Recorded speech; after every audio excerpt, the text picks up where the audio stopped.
నమస్తే, welcome to max TV.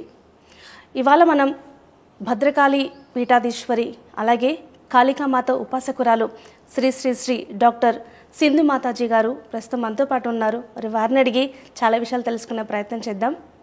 నమస్కారం అమ్మా. నమస్తే అమ్మా. సాక్షాత్తు అమ్మవారిని చూసినట్టుగా ఉంది మిమ్మల్ని చూస్తుంటే, చాలా ప్రశాంతంగా. అమ్మ, ముందుగా చెప్పండి, ఆడవారు మామూలుగా అయితే ఈ రంగంలోకి అమ్మవారి ఉపాసకురాలంటే మామూలు విషయం కాదు, ఎక్కువగా చాలా మంది రారు. మీరెందుకు చూస్ చేసుకున్నారు? మీరు ఈ రంగంలోకి రావడానికి గల కారణాలు ఏంటి? మిమ్మల్ని ఏం విషయం ప్రేరేపించింది? మామూలుగా అమ్మ, నేను వచ్చి సాఫ్ట్వేర్ ఇంజనీర్ని, జావా డెవలపర్గా వర్క్ చేశాను. నేను చదివిందంతా సైన్స్ సబ్జెక్ట్స్ అన్నమాట. ఓకే. నేను జాబ్ కూడా చేశాను ఒక 2-3 ఇయర్స్. ఫీల్డ్లో కంటే ఆధ్యాత్మికత అనేది మనిషికి అవసరమైంది, ఇది ఒక ఫీల్డ్ అయితే కాదు. ఓకే. ఇంకొకటి ఏంటంటే, మా తాతలు తాంత్రికులు, వామాచార తాంత్రికులు. మా ఫ్యామిలీకి సంబంధించింది భద్రకాళి, మా కులదేవత భద్రకాళి. ఓకే. ఫ్యామిలీకి సంబంధించిన ఆలయం ఉంది మా ఊరు శ్మశానంలో. కాళీ ఆలయం ఉంది. కాళీ ఆలయంలో మా తాతల గురువు ఉండేవాడు అనమాట. ఆయన దగ్గర నుంచి మా తాతలు 5 మంది విద్యలు నేర్చుకొని, వామాచార కౌళాచారంలో విద్యలు నేర్చుకొని కాళీని ఉపాసిస్తూ వచ్చారు. అలా వంశపారపర్యంగా మాకు కాళీ ఆరాధన, ఆమె కులదేవి అవ్వటము. కాబట్టి ఇంకా ఆ జీన్స్ ఉంటుంది కదా మనకి. ఎంతసేపు నా ఎడ్యుకేషన్ లా ఉన్నా కూడా అమ్మవారి మీదే మనసంతా ఉండేదన్నమాట. నేను ఒక 7th నుంచి నా అంతటా నేనే ప్రేరణ కలిగేది అమ్మవారి దగ్గరికి వెళ్ళి పూజలు చేయాలి అని. నాకు 6th లోనే ఆలోచనలు ఉండేవి. అసలు మనం ఎందుకు పుట్టాము, ఏం చేయాలి, ఇక్కడికి ఎందుకు వచ్చాము, ఇటువంటి ఆలోచనలు న్యాచురల్గా వచ్చేవి, ఎవరో ప్రేరేపించేవి కాకుండా నా అంతటా నాకే అటువంటి థాట్స్ ఉండేవి. నాకు సెల్ఫ్ సాటిస్ఫాక్షన్ వచ్చేది. చాలా మందికి ఆ ఏజ్ లో ఆడుకోవటం వల్ల, మంచి మంచి ఫుడ్ తినటం వల్ల సెల్ఫ్ సాటిస్ఫాక్షన్ ఏమో. నాకు అమ్మవారి దగ్గరికి వెళ్ళి పూజలు చేయడం వల్ల నా సోల్ సాటిస్ఫై అయ్యేది. చాలా ఆనందంగా అనిపించేది అనమాట, కంఫర్ట్ గా ఫీల్ అయ్యేదాన్ని. కాబట్టి ఎక్కువ పూజలు చేసేదాన్ని. పూజలు చేసే కొద్దీ నాకు మిరాకిల్ గా అనిపించేది. ఎందుకంటే నేను ఖాళీగా పూజ చేసే టైంలో మా ఫ్యామిలీ బాగా ఎకనామికల్ గా బాగా డెవలప్ అయింది. మా నాన్న రాజకీయాల్లో గెలవటం, ఏ ఎలక్షన్ లో నిలబడ్డా ఆయనే గెలిచేవాడు. ఇంకా అన్నీ కలిసి రావటం, పొలంలో పంట బాగా రావటం, ఈ విధంగా జరుగుతుంటే మా ఇంట్లో వాళ్ళు కూడా ఎక్కువ పూజలు చేసేవాళ్ళు. కులదేవి కదా అమ్మవారు. పూజలు చేస్తూ ఉంటే ఇంకా 10th లో పూనకం లాగా స్టార్ట్ అయింది నాకు. నేను ఫస్ట్ క్లాస్ స్టూడెంట్నే, మార్క్స్ బాగా వస్తాయి, కొంచెం రీసెర్చ్ మైండ్ సెట్ ఎక్కువ. కాబట్టి పూనకాలు దేవతల ఆవాహనం అవుతారు అంటే నేను నమ్మను. మళ్ళీ సేమ్ సిచ్యువేషన్ నాకు వచ్చినప్పుడు నాకు చాలా అబ్నార్మల్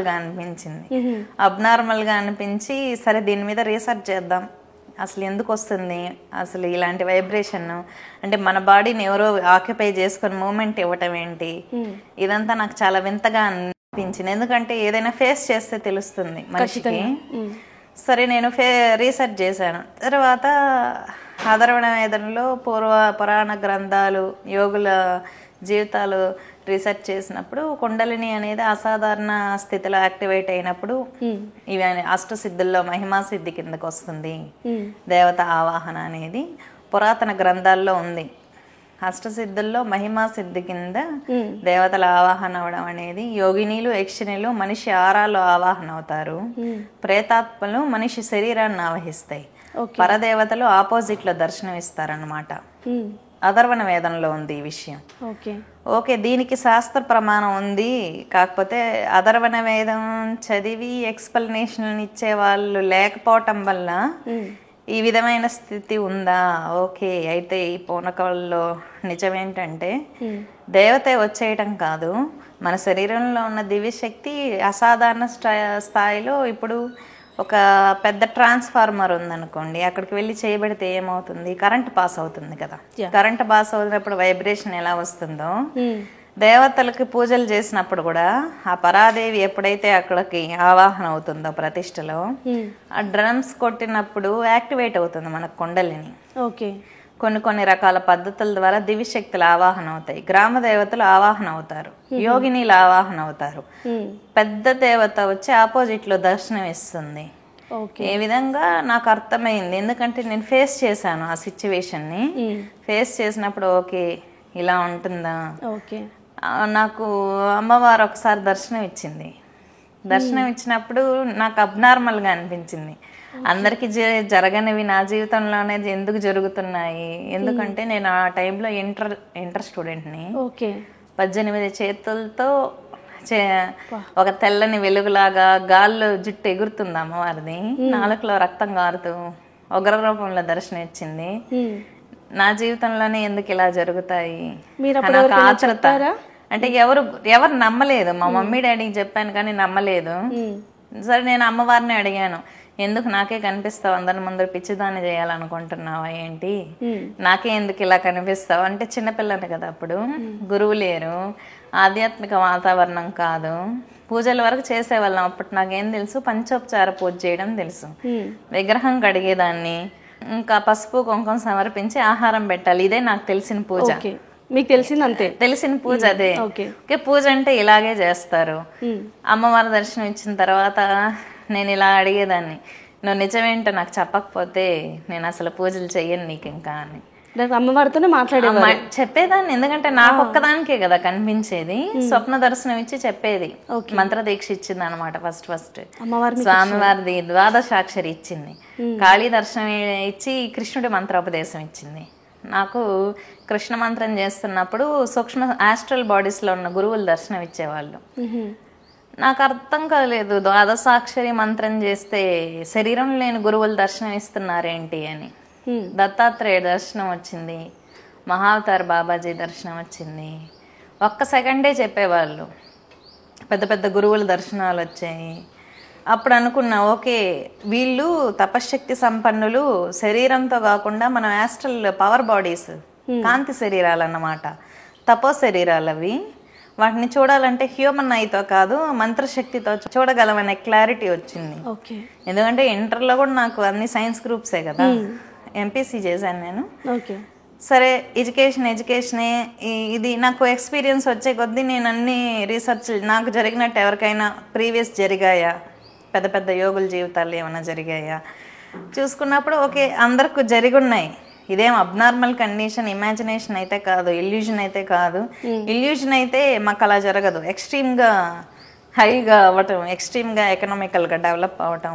పూజ ఓ 4 వారాలు చేస్తా, 5వ వారం చేయలేదనుకోండి కొంచెం ఏదో డిస్టర్బెన్స్ వచ్చేది.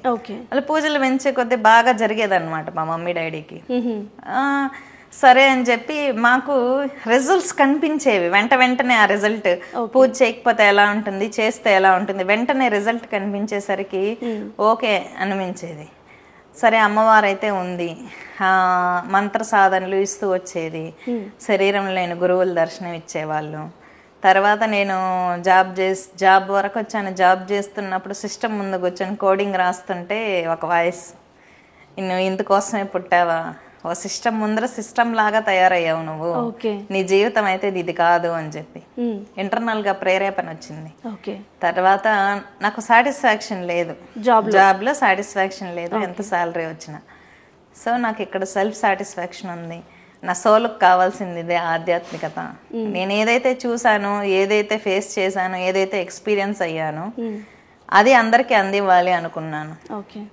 పీఠం ఎందుకు పెట్టాల్సి వచ్చింది అంటే, పబ్లిక్ ఇంకా సైలెంట్ గా ఉండదు కదా. ఒక దివ్యశక్తి ఒక చోట ఉద్భవించినప్పుడు అమ్మవారి తత్వం ఏంటంటే, ఎవరికైనా ఏదైనా సమస్య వచ్చినప్పుడు క్లియర్ చేయాలన్న ఆలోచనలోకి వెళ్ళిపోతాం.